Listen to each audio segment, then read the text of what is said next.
Motorcycles are more than just machines. They are freedom, rebellion, speed, engineering, and sometimes pure madness. For over 140 years, motorcycles have pushed humans faster, farther, and closer to danger than ever before. It all began with strange, steam-powered bicycles in the 1800s, machines so unstable they looked like accidents were waiting to happen. Then came gasoline engines, and suddenly, motorcycles became symbols of independence. They carried soldiers across battlefields during 2 world wars, created outlaw biker cultures, dominated racetracks, and sparked engineering wars between entire nations. From smoky two-strokes screaming through city streets, to modern superbikes capable of over 300 kilometers per hour, with computers controlling every wheel spin, the motorcycle evolved from a simple experiment into one of the most exciting machines ever created. And this is the complete history of motorcycles. Before gasoline engines existed, early inventors experimented with steam power. One of the most important pioneers was Sylvester H. Roper. Around 1867, Roper created a steam-powered two-wheeler that many historians consider the first real motorcycle. His machine used a coal-fired steam engine, a twisting throttle control, direct drive to the rear wheel, and surprisingly, it actually worked. But steam-powered motorcycles had major problems. They were heavy, slow to start, difficult to control, and sometimes dangerous. Steam power In 1885, in a workshop in Bad Cannstatt, Germany, 2 engineers named Gottlieb Daimler and Wilhelm Maybach quietly changed the world. They built a wooden-framed, gasoline-powered two-wheeler and called it the Reitwagen, the riding car. By modern standards, it was almost laughable. It had training wheels for balance. It could barely reach walking speed. Its engine produced less than 1 horsepower. But none of that matters, because what Daimler and Maybach proved in that single machine was that a small internal combustion engine could power a lightweight personal vehicle. That one idea, would eventually become the motorcycle industry, the automobile industry, modern transportation itself. The Reitwagen wasn't fast, it wasn't beautiful, it wasn't even particularly useful, but it was first, and history belongs to whoever goes. By 1900, the motorcycle was no longer an experiment. It was a business. Across America and Europe, dozens of companies were racing to build, sell, and improve motorized two-wheelers. Some lasted a decade, most didn't survive a year. But 2 American brands would survive everything: wars, recessions, and a century of competition, to become the most recognized motorcycle names on Earth. The first was Indian Motorcycle, founded in Springfield, Massachusetts in 1901. Built by former bicycle racer George Hendy and engineer Oscar Hedstrom, Indian quickly became the largest motorcycle manufacturer in the world. Their machines were fast, reliable, and beautifully made. For a brief, brilliant time, they were untouchable. The second was born 2 years later, in 1903, inside a 10 by 15-foot wooden shed in Milwaukee, Wisconsin. Arthur Davidson and William Harley sketched their first engine design on a scrap of paper. The shed they worked in had the words Harley-Davidson Motor Company painted on the door. More ambition than achievement at the time. Within a decade, that shed would spawn one of the most iconic brands in American history. Across the Atlantic, British manufacturers were building their own legends. Triumph, Norton, and BSA became the cornerstones of British motorcycling, precise, powerful machines that would dominate racing and road riding for half a century. The motorcycle had gone from a workshop experiment to a global industry in less than 20 years, and no one was done pushing. Speed is addictive, and in the 1910s and 1920s, America wanted more of it. Board track racing was the answer, and it was spectacular. Massive oval tracks built from 2x4 wooden planks. Motorcycles with no brakes, no suspension, and no mercy. Speeds exceeding 100 miles per hour. Crowds of 50,000 people screaming from wooden grandstands. It was the most exciting motorsport in America. It was also among the most deadly. Riders died regularly, not occasionally, regularly. Crashes at those speeds on wooden tracks were almost always fatal. Splinters from shattered boards tore through riders and spectators alike. The tracks earned a name that stuck, Murder-dromes, yet the racing continued, because alongside the carnage came an unexpected benefit. Motorcycle technology advanced faster than anyone thought possible. Every company that wanted to win had to engineer better engines, stronger frames, and more reliable machines. The obsession with speed on those deadly tracks directly produced breakthroughs that made road motorcycles faster and more dependable. racing has always been the laboratory of progress. The murder drones were simply more honest about the cost. When the world went to war, twice, motorcycles went with it. In World War I, they became the nervous system of the battlefield. With telephone lines constantly destroyed and radio technology still primitive, armies relied on motorcycle dispatch riders to carry orders between commanders. Fast, agile, able to navigate roads that vehicles couldn't, these riders were essential and constantly in danger. By World War II, the motorcycle had evolved from messenger to weapon.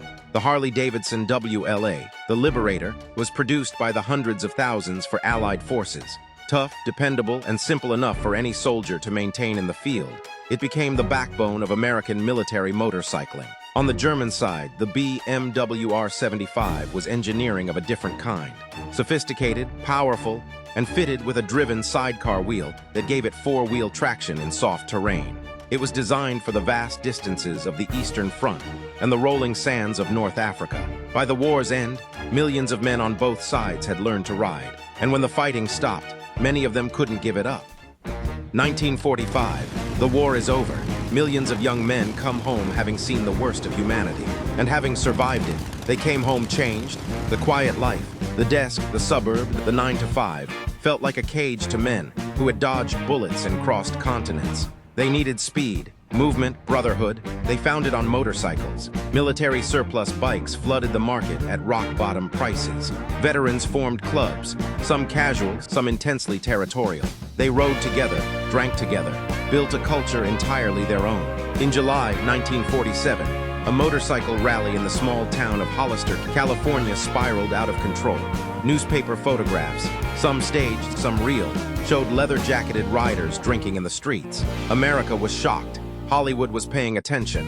In 1953, Marlon Brando starred in The Wild One. When asked what he was rebelling against, his character famously answered, "What do you got?" That line became a generation's manifesto. The motorcycle was no longer just a vehicle. It was an identity, a rejection of conformity, a declaration of independence. Choppers replaced military bikes. Leather replaced wool. The open road replaced the office. That image, dangerous, romantic, free, never left the motorcycle. It was baked in permanently. In the early 1960s, Honda ran an advertising campaign in America with a simple tagline: "You meet the nicest people on a Honda." It was a direct challenge, not just to Harley-Davidson and Triumph, but to the entire dangerous image the motorcycle had built for itself. Honda was betting that most people didn't want to be rebels. They were right.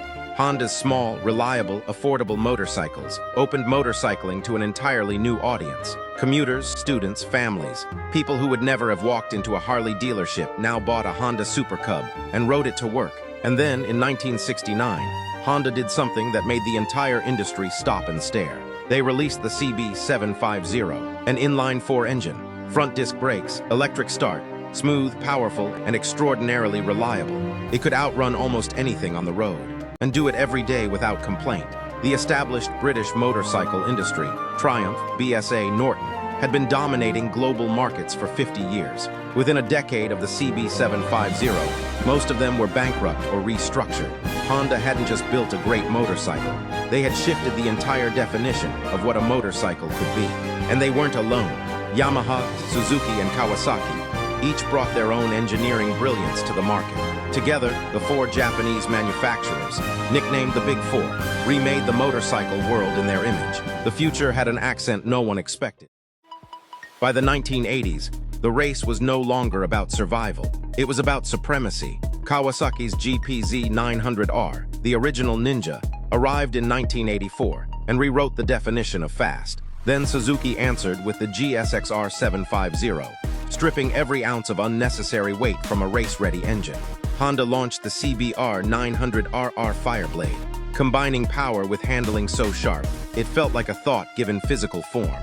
Each year, manufacturers pushed harder, lighter frames, more aggressive aerodynamics, engines that screamed past 10,000 revolutions per minute before most cars reached highway speed. Then, in 1999, Suzuki released the Hayabusa, named after the peregrine falcon, the fastest creature on Earth. It was the first production motorcycle to breach 300 kilometers per hour in independent testing, 194 miles per hour. On a public road, legally purchased, the speed war had gone somewhere governments couldn't ignore. European and Japanese manufacturers quietly agreed to a voluntary 300 kilometers per hour cap before lawmakers imposed a harder limit. The horsepower wars had reached their ceiling, but the engineers weren't finished.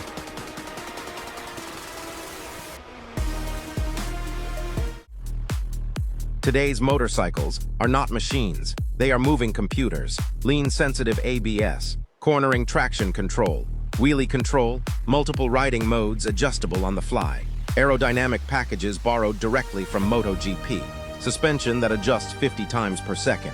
The gap between a 2025 production superbike and a 1990s race bike has effectively closed, and the next revolution is already here.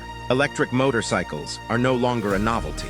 Zero Motorcycles has been quietly building a loyal following for over a decade.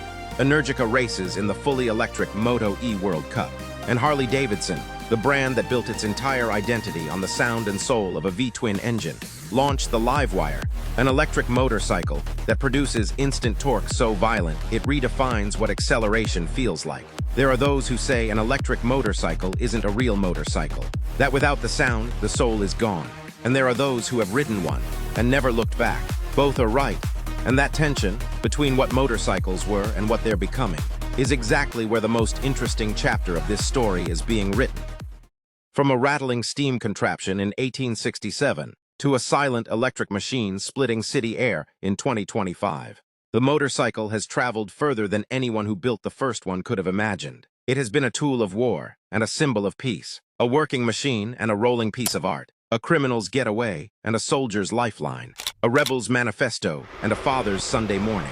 No other machine carries that many contradictions so gracefully. Because ultimately, the motorcycle was never really about the machine. It was about what happens when a human being climbs on one, opens the throttle, and for a few seconds, leaves everything else behind. That feeling has never needed an upgrade, and it never will. Subscribe for more motorcycle history.